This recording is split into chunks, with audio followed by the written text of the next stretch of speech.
वो गीता सुनते हैं। गीता सुनाई जाती है, वो भगवान का आधार है। अरे यहाँ के सैनिक समर भूमि में गाया करते गीता है।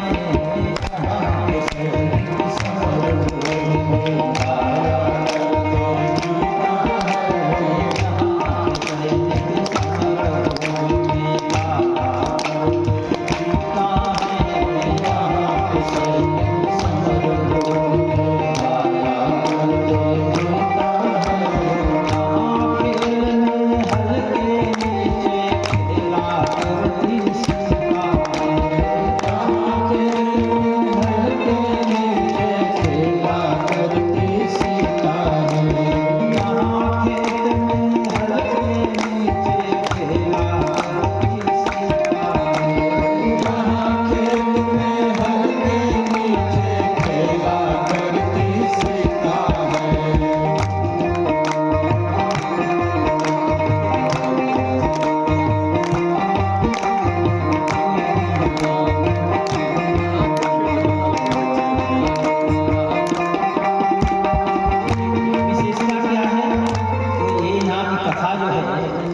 भूमि है, यहाँ की जो संस्कृति है, यहाँ की जो मर्यादा है,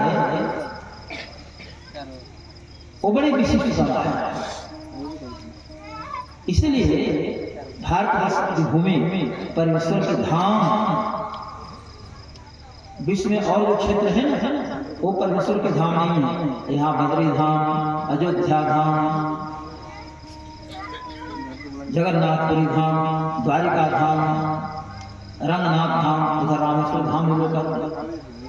तो धाम परमेश्वर का धाम है। लीला बड़ी विचित्र है। हर बच्चे राम के रूप में दिखाई पड़ते हैं, और जितनी बच्चियां हैं वो सब देवी के रूप में दिखाई पड़ते हैं। देखना भी चाहिए। हर एक बच्चे में देवी का दर्शन कीजिए, सीता का दर्शन कीजिए, हर एक बच्चे में राम का दर्शन कीजिए।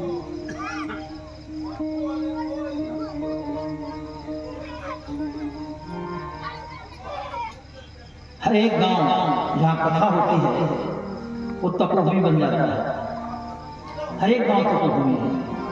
7 दिनों की ज्ञान धारा, गंगा की धारा प्रवाहित होगी। ज्ञान गंगा, एक भगवान की आराधना होगी, आहुतियां पड़ेगी, वैदिक मंत्रों का पाठ होगा।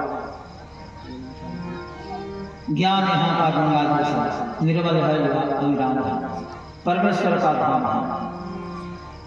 हर बालक राम है, हर बालिकाएं सीता है, देवी है।